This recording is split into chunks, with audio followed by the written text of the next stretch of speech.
Bonjour et bienvenue sur Chrétien Parlant, une chaîne inspirée du Saint-Esprit qui a pour but l'édification, le partage et la communication afin qu'ensemble nous puissions nous porter vers le haut pour la gloire de notre Seigneur Jésus-Christ.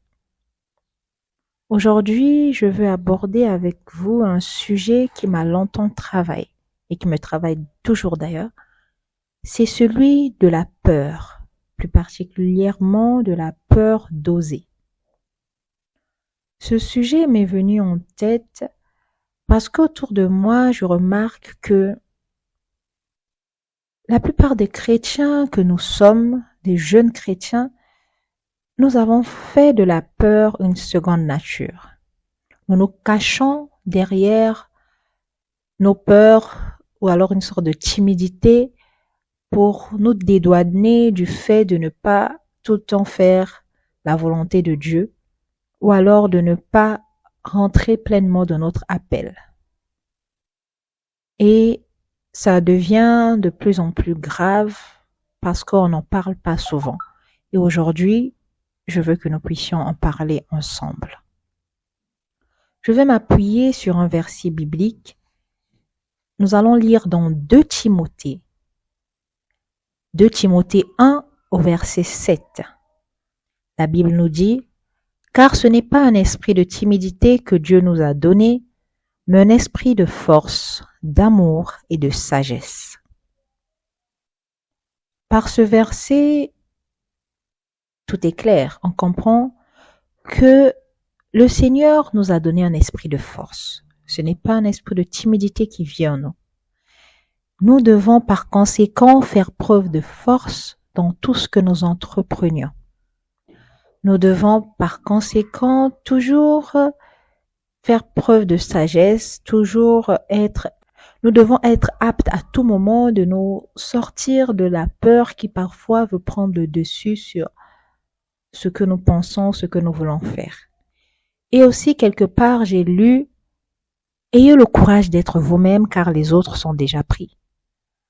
Cette phrase m'a beaucoup impactée tout au long de ma vie parce qu'elle me rappelait à chaque fois que nous devons oser impacter, oser dire les choses, oser parler, oser faire ce que les autres n'ont peut-être pas encore fait, oser innover.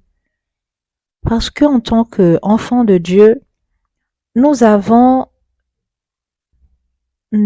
pas seulement des droits, nous avons pas seulement peut-être des choses que Dieu doit faire pour nous, mais nous également, on doit faire des choses qui feront en sorte qu'on soit reconnaissable aux yeux du monde. Et parmi ces choses, c'est l'excellence. Parmi ces choses, c'est le fait d'oser. Le Seigneur Jésus-Christ était, lui qui est notre modèle, il est et il était sur la terre quelqu'un qui osait exprimer son avis. Il n'avait pas peur du regard des autres, il n'avait pas peur d'être jugé. Dans un monde où tout le monde était contre lui, où il y avait de personnes vraiment haut placées qui avaient des pensées qui n'allaient pas dans sa direction, il n'avait pas peur d'oser, il n'avait pas peur d'élever la voix pour faire entendre son point de vue, pour faire entendre sa vérité qui était justement la vérité.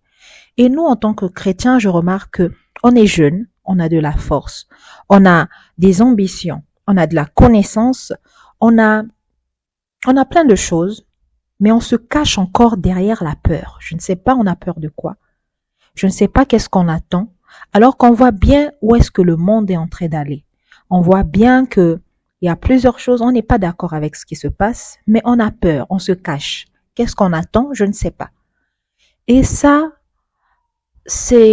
devient un fléau, ça devient une épine dans notre pied en tant que chrétien parce que ça nous empêche d'avancer, ça nous empêche d'aller vers notre destinée, ça nous empêche d'aller directement où est-ce que le Seigneur nous attend.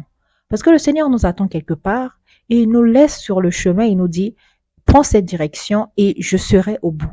Et nous, on a peur, on hésite, on doute, on se cache derrière nos limitations, on se cache derrière le voile d'illusion que le diable veut nous mettre. Et ceci bloque l'œuvre du Seigneur. Nous savons que nous avons une mission à atteindre sur cette terre et nous devons arrêter de nous conformer à ce que le siècle présent nous montre.